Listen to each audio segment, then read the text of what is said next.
Good evening, America, and this is Q News Tonight, the world's first live daily gay evening news show, and it's 7 p.m. Thursday, January 30th, 2020. Apparently, I was looking forward to the weekend already. Q News Tonight is live, as I've just proved, and it is unscripted, so anything can happen, and probably will tonight. Tonight we bring you the news of and a perspective from the LGBT community. And of course, I'm your anchor, Al Ferguson, and this is my co-anchor, Napoleon Plays, and Aaron Darr is off tonight. We begin before we jump right in the news to tell you that we think this news set here is provided by Concepto Modern Living, and we are broadcasting to you from the World AIDS Museum and Education Center, right here in the heart of Wilton Manors, Fort Lauderdale, Florida. Let's jump right into our breaking Q news this evening. First, we are reporting that Trump has announced that game is over as it relates to impeachment. And in terms of impeachment, it looks like there's going to be no witnesses, no evidence, and he could be acquitted by the Senate as early as tomorrow night. We've prepared this. Watch this. We'll be meeting President Zelensky. He and President Trump have already spoken twice. President called to congratulate President Zelensky on his election and then on his success in the parliamentary election. They were very warm and cordial calls. We're hoping that they'll be able to meet in Warsaw and have a few minutes together because the success of Ukraine, maintaining its freedom, its system of representative government, a free market economy free of corruption, and dealing with the problems of the Donbass and the Crimea are high priorities here, obviously, but high priorities for the United States as well. Well, the president is very confident that impeachment in the Senate in terms of removal of office is complete. Yesterday, right before this tweet was done of game over, he invited many supporters to the White House, to the Rose Garden, and that included many of the senators that were involved in this impeachment decision of removal. I read many articles, Napoleon, that it was a reflection that this is the first time that the defendant in history invited the jurors over to their house while the trial was going on, which is a funny joke. But the bottom line on Trump and impeachment is the president thinks basically it is over, and many pundits are saying that the Senate could vote in speedy summary as early as tomorrow night that it is over. Any thoughts? Well, it's interesting because this is only the third impeachment trial that we've experienced in our country. It is not like Nixon, which actually didn't make it to trial because he resigned beforehand. So when you're relating this to past precedent, it's interesting because there isn't that much. It is not common for a president to be put into this position, and it's even more uncommon for him to be acting the way that he is. Yeah, absolutely. We also have another breaking Q News event tonight, and that is this afternoon, the World Health Organization declared a global emergency over the coronavirus. It is escalating every day. We've prepared this for you on the virus. Watch this. We don't know what sort of damage this virus could do if it were to spread in a country with a weaker health system.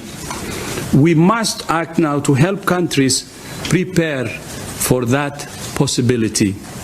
For all of these reasons, I'm declaring a public health emergency of international concern over the global outbreak of novel coronavirus. This is a very serious announcement as the World Health Organization declares this global emergency.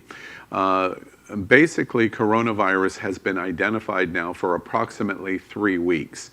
In the 3 weeks' time, and coincidentally the exact same time as the launch of Q News Tonight, in China, 54 million people, as we speak live, are now in basically house arrest in China.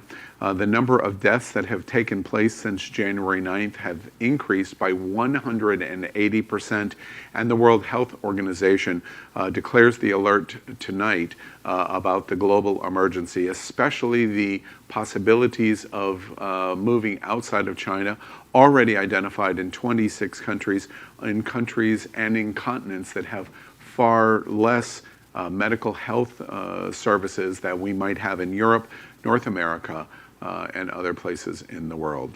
Any concerns about coronavirus? I am definitely concerned about it. I want to trust our government and the governments of other nations. However, it is imperative to make sure that you're taking concern over your own health and making sure that your practices individually, as a family, and those you care about are compensated by how your actions are carried out. The news of the coronavirus is significant in this instance because travel is such an integral part of the LGBT community.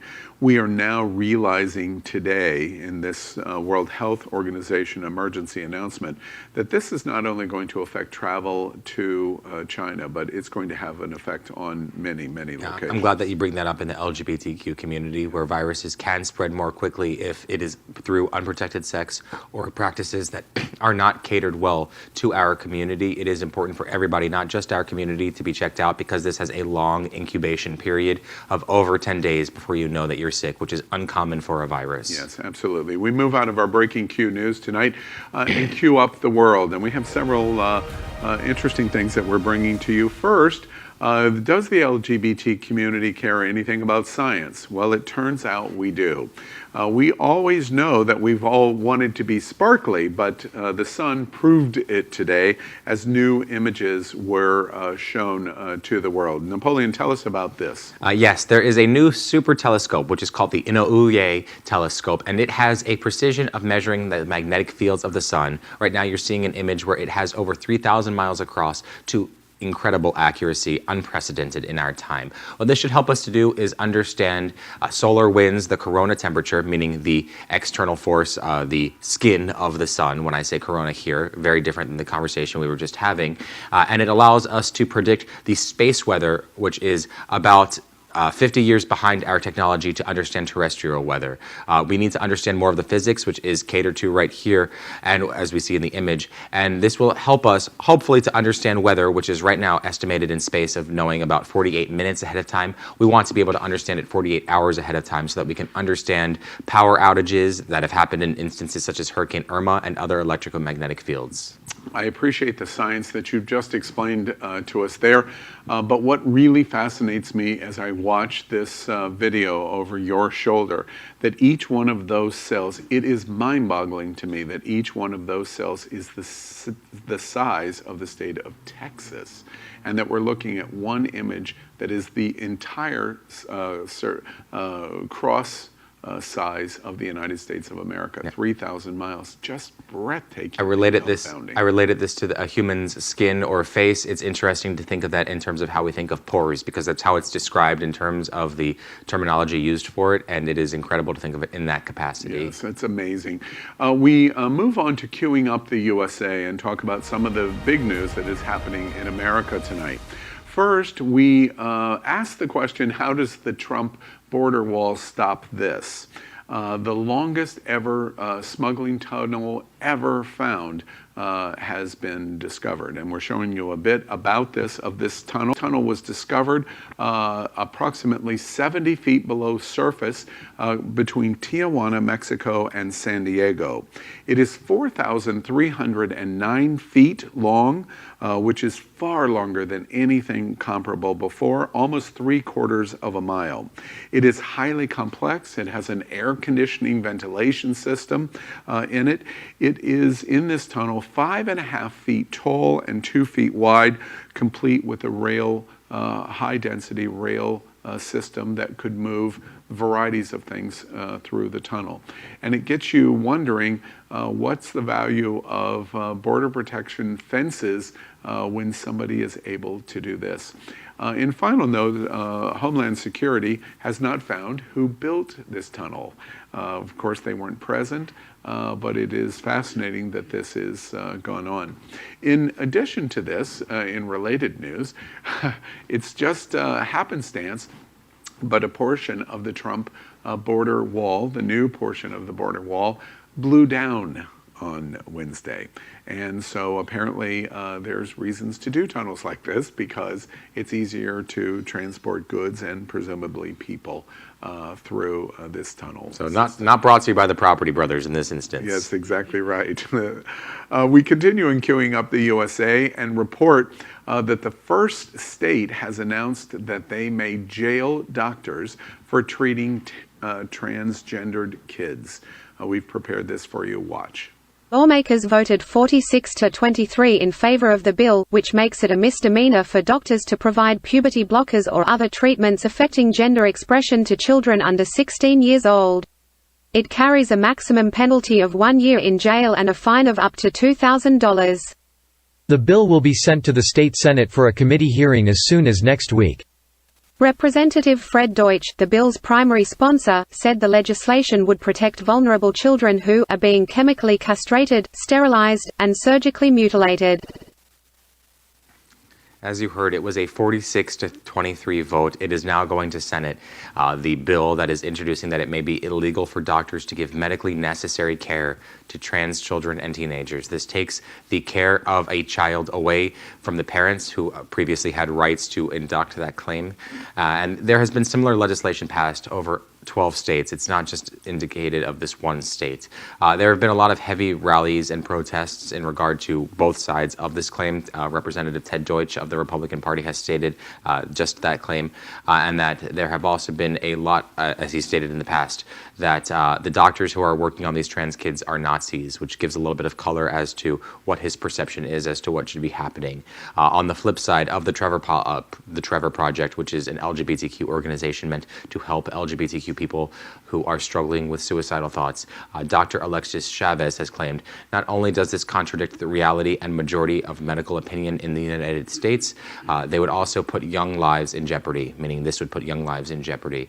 This is a process that has medical care necessary, including the criminalization of puberty blockers, which is a safe and reversible life-saving treatment as long as it's implemented in a timely fashion, because after the age of 16, when most people go through puberty, that is a time when it can become a little bit more muddied. And what this is doing is putting lives not only in jeopardy because of the action itself, but also because of the fact that they may be causing more self-harm or induct more mental health problems due to not being able to be their authentic selves. Well, the news is certainly distressing. I continue to wonder, the trans community just seems to be under attack left and right, principally by the GOP. And proof of that is how we continue in queuing up the USA. We moved just south of South Dakota to Iowa. And the Iowa GOP has introduced a bill that will remove transgender identification completely from the Civil Rights Act. We report tonight that HF 2164 was designed and has been introduced in the Iowa House to remove gender identity completely from recognition of civil rights. This protection was added in 2007, and Iowa was one of the first states in America to protect transgendered civil rights through the Iowa Civil Rights Act, among the first in the nation. 2 years ago, GOP lawmakers began to focus on transgendered rights, and one of the first areas that they focused on was a bathroom bill and preventing transgender identification in the bill. And that bill was defeated.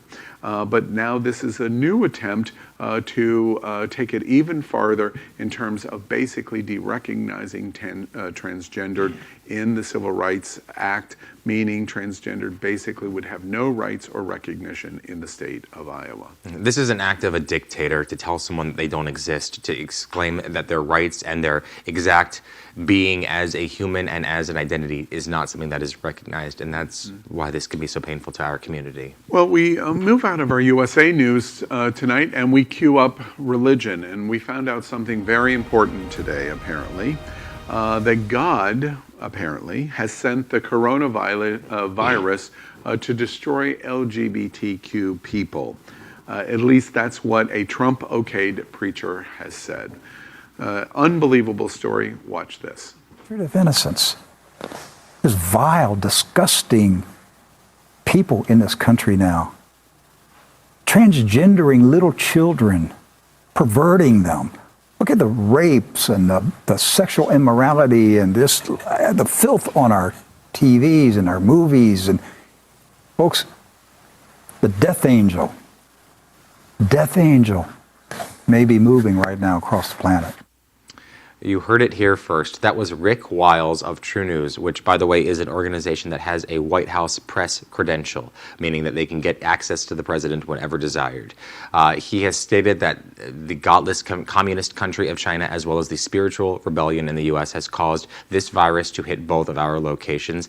He's stating that the death angel is avoided of the plague by accepting Jesus and admitting our sins. He made similar claims in 2014 as it came to the Ebola virus, and has also stated that the LGBTQ community has caused natural disasters. Along the lines of the impeachment of President Donald Trump, he has stated that there is a Jew coup, that they, quote, they plot, they lie, they do whatever they have to do to accomplish their political agenda. He added, when Jews take over a country, they kill millions of Christians, end quote. I think that tells us everything we need to know about Rick Wiles. Well, and True News is in a news organization that's almost in a class of their own. Vigilance is what's required with individuals that make claims like this. Breitbart had a direct pass, and we see it here again. Yeah, absolutely. We come out of religion and we queue up sports. And very exciting news today. Chris Mosier makes history as becoming the first trans man to compete in the men's Olympic trials.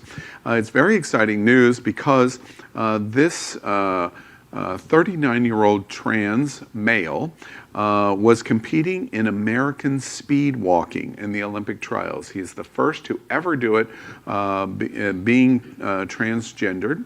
We're sad to report he couldn't finish because he had an injury in the trials, a knee injury, his right knee injury. But the news, of course, is the history that is made of having the first trans competitor in the Olympic trials. He watched the final at the trials, and exciting to report also that Matthew Forgues, who is an LGBT representative, finished second.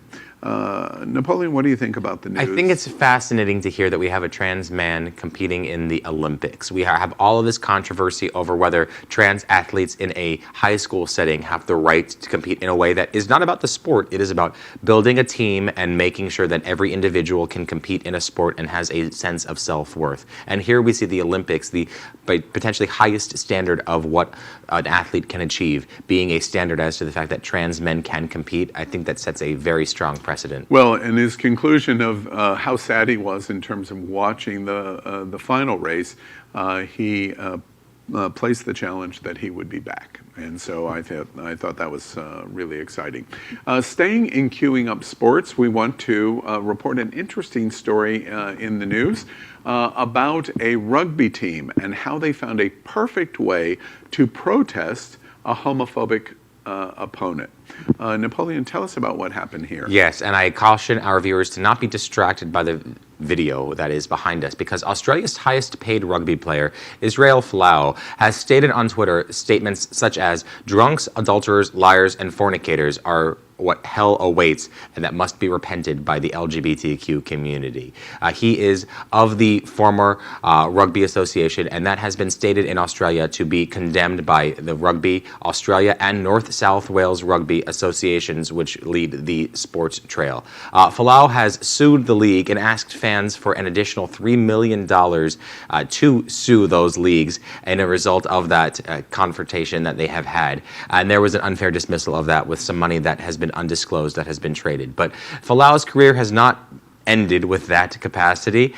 He has resigned, but now he is now a part of the French Catalan Dragons in the Super League. However, a team that they're going up against very very soon, the Wigan Warriors, has stated that as a peaceful protest, they will wear rainbow socks and laces during their match and ask for local LGBTQ groups to support while they are watching the event. They're getting charities involved. It's actually pretty incredible that their protest against this person who is against our community is to say, hey, we can be however we want, we can dress however we want. It doesn't matter what you say or do. And to me, it's a very exciting news. Since Q News Tonight has come on the air on January 6th, 2020, we have had so many reporting stories of what has been traditionally toxic masculinity, male sports, embracing more and more the LGBT community. And this is just another example of it. Exciting. We move out of sports and move into queuing up gay culture. And of course, this is an exciting story to me, being baby boomer, not perhaps as much to the millennial in understanding. But we're happy to report in Queuing Up Gay Culture that the LGBT community is eagerly awaiting a new international male documentary. I asked Napoleon right before we went on the air, are you even familiar with international male? We're showing you a video here, and it's really quite exciting. If you are certainly baby boomer age, one of the first introductions to beautiful men was the International Male Catalog. At its peak, the International Male Catalog, a direct mail piece, was making $120 million a year, and it had 3 million subscribers. And I'm not talking about like registering in Facebook. I mean, you had to register, you had to do it via the mail, and they would mail you the International Male Catalog. And when the catalog would come to you, one of its most famous features was, of course, beautiful men. And then its second most famous feature was underwear. And underwear was long before Andrew Christian's, the International Male Catalog was there, and then really outrageous clothes. And it was kind of a wink and a nod that this was really directed to the LGBT community. And this new documentary is coming. They haven't announced the date that it is going to be done, but the documentary is called All Man, the International Male Story. So it's very exciting. I can't wait to see it. You know, this is one of those instances where I realized, as we discussed, that I might not be as familiar with what my forefathers in LGBTQ culture have cultivated for me to not know the entire legacy of something of this nature. But it reminds me how lucky I am to exist in the way that I do today, to not have to even question that kind of material, to know how much of an impact it had in the decades before I even came out or was born. Absolutely true. And for all of our Gen Zers and millennials like Napoleon and Aaron Jar, this story reports on what the foundations of Grindr used to be. That's what you're looking at in a paper magazine version of direct mail of the International Male Story. We continue in Queuing Up next, health. And we are reporting on, different than the World Health Organization announcement on the coronavirus, some of the effects that are going on. First, in Queuing Up Health, U.S.-China evacuees must stay, as it's been announced, at a California military base for at least 3 days because of the coronavirus. We've prepared this for you. Watch. The flight left Wuhan, China yesterday and then stopped to refuel at Anchorage, Alaska, where the passengers were also screened. Carter Evans is just outside of March Air Force Base. Carter, what can the passengers expect once they arrive? Because I presume they're going to be screened again. Yeah, they're going to be screened again as soon as they land here, and then they're going to be held in a hangar under quarantine for at least 72 hours. Our report, this is a special flight that was arranged for 195 Americans flying from Wuhan, China. They first came to Alaska, and then they continued to the March Air Base near Riverside, California. This is the first time in recent memory where we can see such a significant quarantine of evacuees because of a medical crisis. They will be at March Air Base for at least 72 hours, longer if there's identification of symptoms. And I thought interesting when we were hearing from the evacuees, they were thrilled, even in close confinement of the plane flight from Wuhan to Alaska and now to Southern California. They were thrilled. One of the passengers that is currently in the quarantine as we speak at Q News tonight said when the plane landed in the United States, everyone on the plane was loudly clapping. No one was shaking hands, of course, that's for sure, but we were all clapping to be back in America. A very big story in terms of the quarantines that potentially could take place if this virus continues to expand.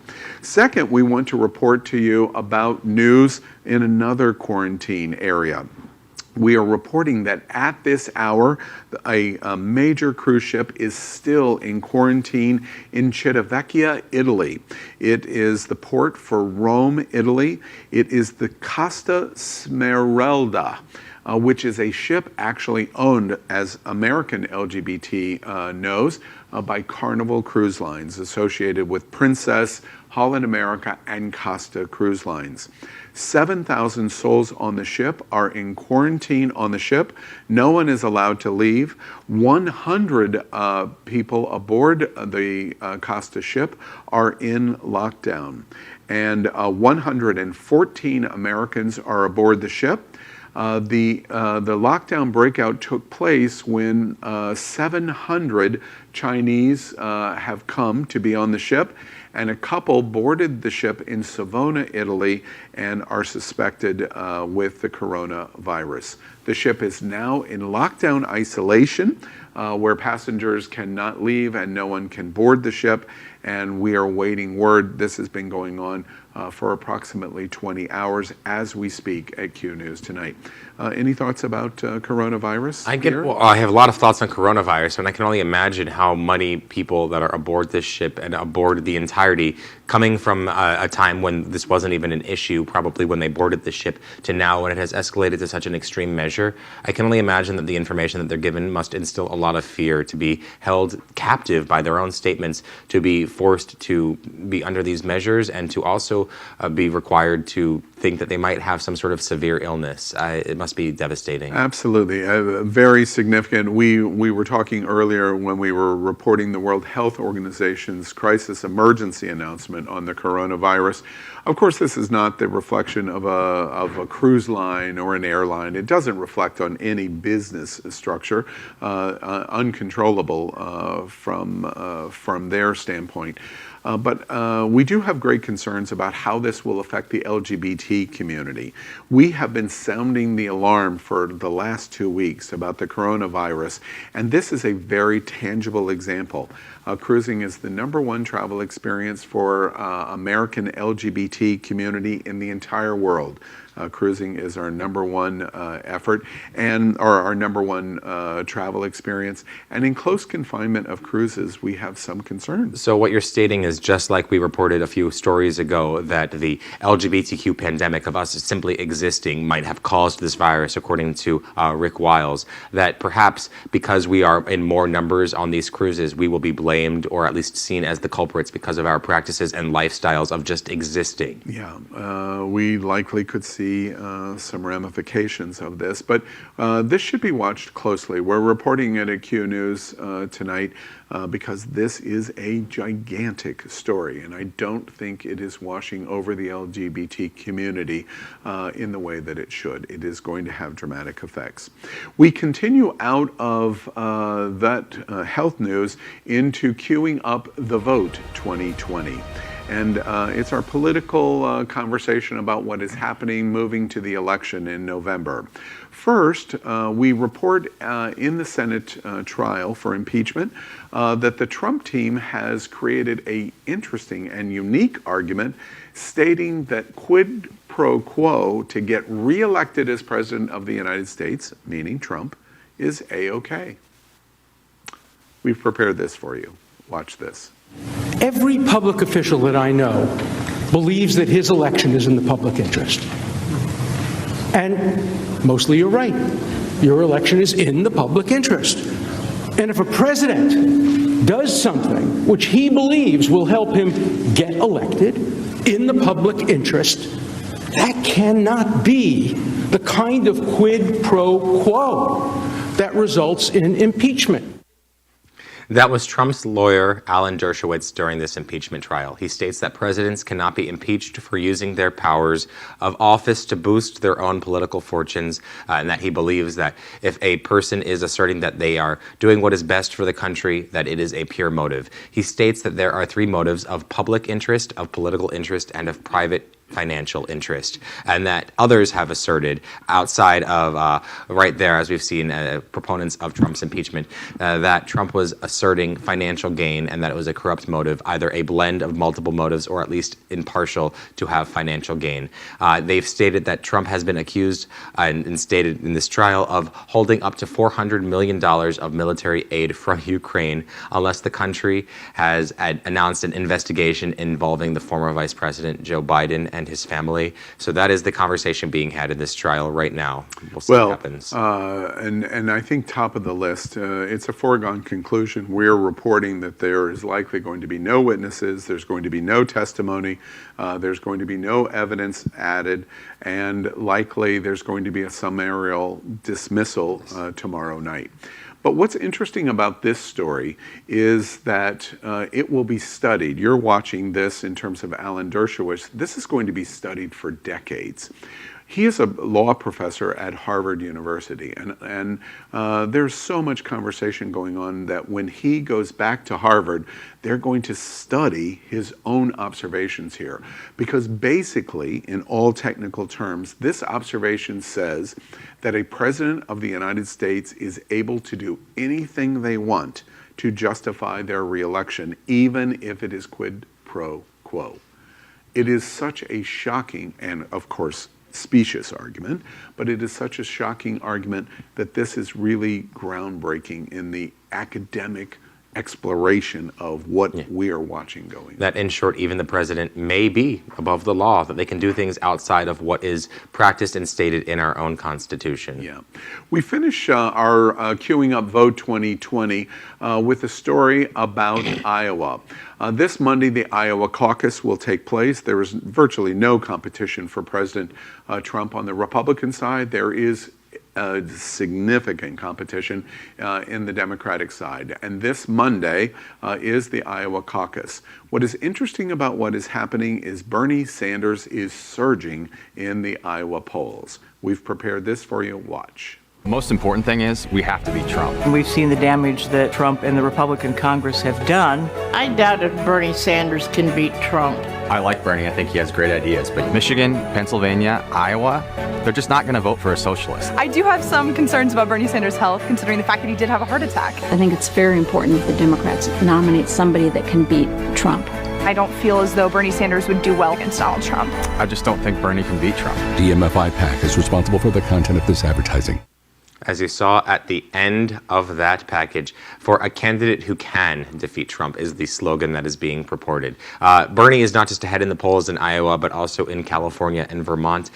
There has been a long-term fear for a lot of opponents against Bernie Sanders that have stated that the cyber warriors of his campaign are going to defend him no matter what, even though some of them feel that a Bernie blackout, as they've called it, has shined a negative light on him and not on other candidates.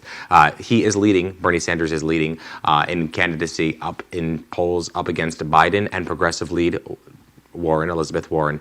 And there are a large number of groups that are against him that we're seeing. This is one of the organizations that have put over 700,000 toward his defeat should he get to the actual race against Donald Trump. Well, all of the LGBT community is certainly going to watch what happens in Iowa on Monday. Lots of conversation. Is it representative?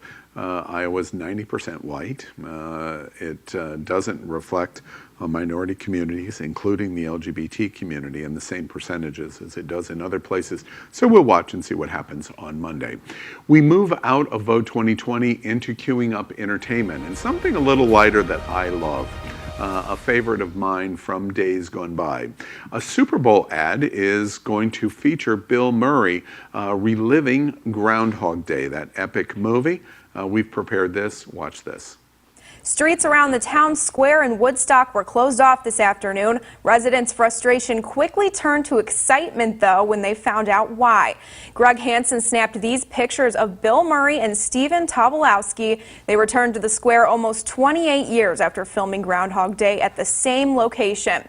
The Northwest Herald reports the actors were filming a Jeep commercial. No word yet on when the ad will run. However, fans have their fingers crossed that it could run during the big game, which just so happens to fall on Groundhog Day. All of us at Q News tonight are really excited about this, first and foremost because of the Super Bowl. Super Bowl is right here in South Florida. It's going to be played about 12 miles from this set here in the World AIDS Museum and Education Center. And did you know that the Super Bowl is here, Napoleon? I had some recollection of it. Did you know the Super Bowl is here, Napoleon? One more time. I'm sorry, did you know the Super Bowl is here? You know, I sense a recurring joke you might have stolen from me from our Monday show, Happening.fun, which has the world's most popular, or South Florida's most popular live source for things to fun in South Florida. Okay. What do you think about Bill Murray and Groundhog Day and revisiting this? Honestly, every time I think of Groundhog Day, first, just have to say it, I think of the little groundhog that's popping out of the hole, and that makes me kind of uncomfortable given the technology that existed in relation to Walt Disney World today. And that's aside. I think that it must be a statement on the politics of today. If it's going to be at the Super Bowl, that means they put a lot of money into it, which means that it must be about the recurring nature or the cyclical nature of historic events. I think interesting. What gay man who has watched Groundhog Day has not fantasized being able to relive the same experience over and over and over again and experiment with how they would change the outcome? I'm flashed back to Charmed when Piper freezes Leo during sexual intercourse. All right, and you're going to be watching the Super Bowl on Sunday? I will definitely be watching it because it's right here in our backyard and because it's important to our culture. We shout out to our anchor partner, Aaron Dar. He basically says the Super Bowl is a concert justification, and that's what he will be tuning into on Sunday. Well, sports are just for our economy anyway. Exactly right. All right, we move into queuing up business, and we want to report something that's interesting that is happening here in Florida. And that is that Florida banks have stopped Florida donations over anti-school policies, anti-gay school policies. We've prepared this on the story. Watch this. Florida's school voucher program is headed to the governor's desk. The bill's passage means taxpayer money normally spent on public schools can now also be used for students attending private and religious schools. The $130 million Family Empowerment Scholarship Program would be available to as many as 18,000 students in its first year. For families of 4 with annual incomes of $77,250 or less. Opponents of the program expansion say it strips away money from cash-strapped public schools. Let us emphasize that last statement for a moment, that Florida secular schools, that Florida religious schools are being given public money. This is called the Step Up for Students bill, and there are many proponents, including the banks that you have had stated in this overall, that are saying that this is a discriminatory bill. A quotation directly is that means that at least 14% of Florida's nearly 147,000 scholarship students last year attended private schools where homosexuality was condemned or at minimum unwelcome, including 83 out of 156 different schools with anti-gay views that have had LGBTQ students not permitted to attend if either of their parents is simply out in the community. The banks that were against this passing were Fifth Third Bank and Wells Fargo, who Wells Fargo, as we know, has been in some statements in the news in the last few years as to some uncertain actions. And so we see them trying to take charge of their own narrative here and take right what is going on in our own society. It's interesting to me when this story broke here in Florida. It's an example of how voting and elections matter because when you're in control, you're able to get policies implemented in a very clandestine way. And it seems to me that that's what's happened here, and that's what's being reported, is banks are saying we are not going to participate in financial contribution to schools that discriminate, and these policies were created by those that were in charge in the House in Tallahassee, or the governor's mansion in Tallahassee. And it's a living example of how elections matter, it seems. It's true. We are seeing different companies recede from this statement. However, it is unclear as to if they actually agree with those policies, even if they have pro-LGBTQ statements in their own organizations and their own protocol, or if they're just doing it for public appeal. Yeah. Well, we're going to follow this story. There's much more to come, and it'll probably affect many other states also. We want to tell you that that is today's news for the LGBT community on the world's first daily gay evening news show. We are excited. We have completed our 4th week of Q News tonight, and we are going to be here every night at 7 o'clock bringing you both our perspective on general news and the LGBT news that's important to you. And that reminds us, if it is important to the LGBT community, it is important at Q News tonight. So for my anchor partner, Napoleon Plays, my anchor partner, Aaron Darr, I am your anchor, Al Ferguson, and we are literally out of the closet and into the headlines. And this is Q News Tonight. Thank you, and good night.